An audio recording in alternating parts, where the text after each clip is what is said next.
Hello, I'm Jashikins, and welcome to another serious episode of Random Rants.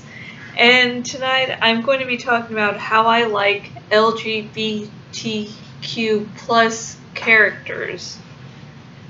And I just want to remind everyone watching, because I know there will be at least a few of you throwing hissy fits, so even if I do make this little announcement, I'm going to do it anyways, even though it might not end up solving anything at the end. But anyways, just because I do not like romance and fiction between a gay couple, straight person, gay person, bisexual, etc., does not mean that I'm suddenly homophobic, that I suddenly hate the whole community. Even though I do ship Chloe and Max, even if I didn't, I would not be homophobic because I would not suddenly go, oh, I do not think these two characters match up, I don't like one or the other, or I don't like both. That doesn't automatically mean I'm against rights for the LGBTQ plus community. Like, my feelings on Chloe and Max suddenly don't affect my reactions to same-sex marriage or the whole fucking restroom bullshit that's appeared recently. It's like, that does not suddenly get erased. It just says, I do not like how this is portrayed in this show or this movie or this comic. And my reasons for really being a little anal about saying, okay, yes, I will concede this is a good show of the community, is because I really do care about representation. I do care about the community moving forward with their rights. I really do care. And so I might be a little harsh saying, hang on, let me look at my notes. I might be going, I don't believe Dumbledore is gay. And my reasons is it's never stated in fiction, in the canon itself. And then, but people will start throwing oh, and so he has to say he's gay for it to count, or why does that even need to be acknowledged? I mean, there's people in the community out and about, and that's not the only thing about them. He's a very secretive person, etc., etc. I've heard all the arguments. I've even seen J.K. Rowling's little tweet of, hey, gay people just look like us, so, that makes what I did all correct. The huge thing is that fiction does not work like real life, and that's one of the reasons I can feel very comfortable, liking certain storylines. Such as in Game of Thrones, Jaime and Cersei. I would not agree with their relationship if it was in real life, but since it's removed in the realm of fiction, I'm like, hey, yeah. And that also means that if you write fiction, you also have to have a different set of guidelines of how to present things. While things can be realistic, there's also a different set of rules. And one of really the big things is you have to mention it in canon. You can't just say from behind the scenes, oh yeah, this character was such and such. It needs to be stated in the show, in the book, in the whatever. It needs to be there. Because for me, if you don't acknowledge it in canon, it's like getting on the popular train. It's jumping on the bandwagon. It's like saying, hey, I'm so progressive because, hey, this character you didn't think was bisexual, oh my god, they're bisexual. And, basically wanting to get fame and praise that way instead of actually doing the work. I forget what it's called, but it's like natural something or another where you don't really outright state, but there's lots of subtext. In the Dumbledore example, there's not really enough subtext there. His life is hardly acknowledged, and there was a great point of, like, in the final book of Rita Skeeter's biography about Dumbledore, she could have had that be him being gay as a big thing because, she loves to smear people, and then at the end, when, spoiler alert, Harry Potter's dead, and with Dumbledore, Harry could have said, are you? And, Dumbledore could have had wise words of wisdom about that, ending with basically, does that really make a difference? And Harry going, no. So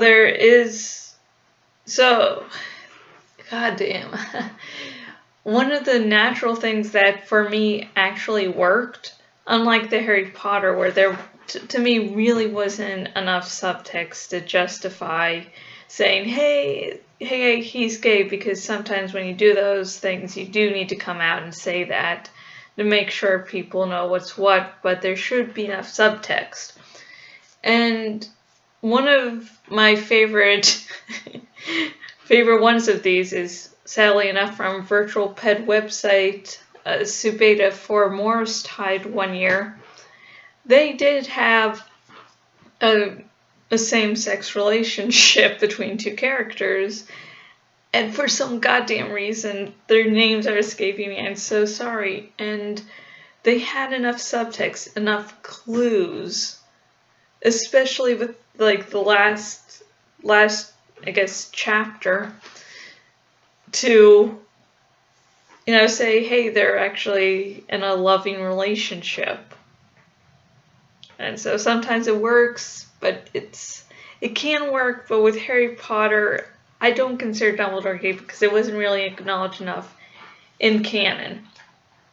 And for a final one that did work, in the Hannibal TV series, the ship Hanagram, which was between Hannibal and Will Graham, it was acknowledged behind the scenes, and in the show itself, there was subtext, but it wasn't really until the third season that I was like, after one episode and a certain line, I was like, yes, I consider this canon now because it's just acknowledged, and this line makes much more sense if they are actually in love. Some twisted romance, trust me, it's fucking twisted. And I think, yeah, Kelly was asking, like, so do you consider it canon now? So yeah, after that one line, I was like, yes, that does very much seem canon. And definitely this series finale definitely had homoerotic undertones to it, so yeah, Hannibal, with the relationship between Will and Hannibal, was a good show of representation of characters. And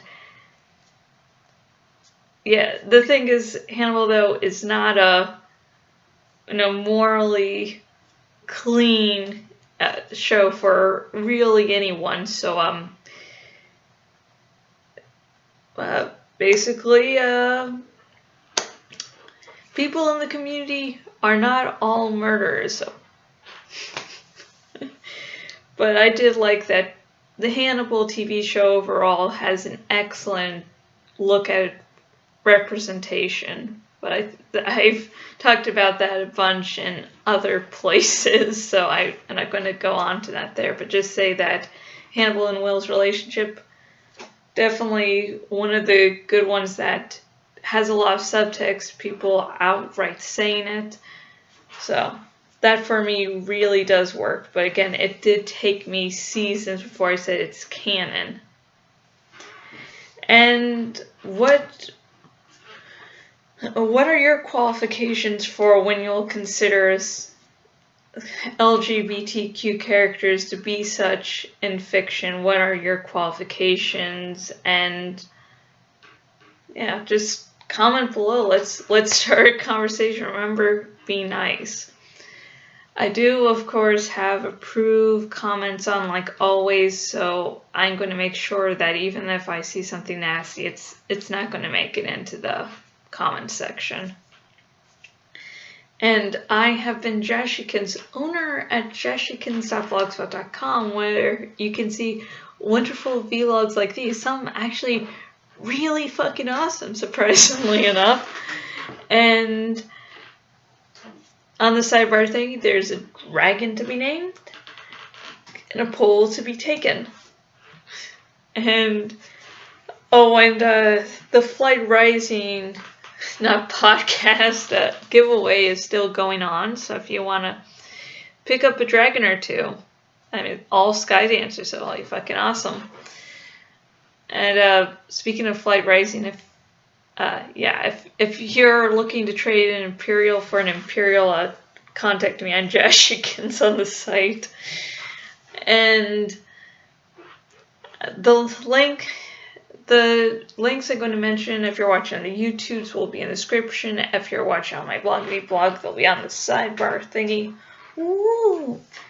I write a web series called Chronicles of Gaia. It's post-apocalyptic. It's awesome. The first bonus chapter is out, and today has been the final deadline for questions, so luckily I do have enough.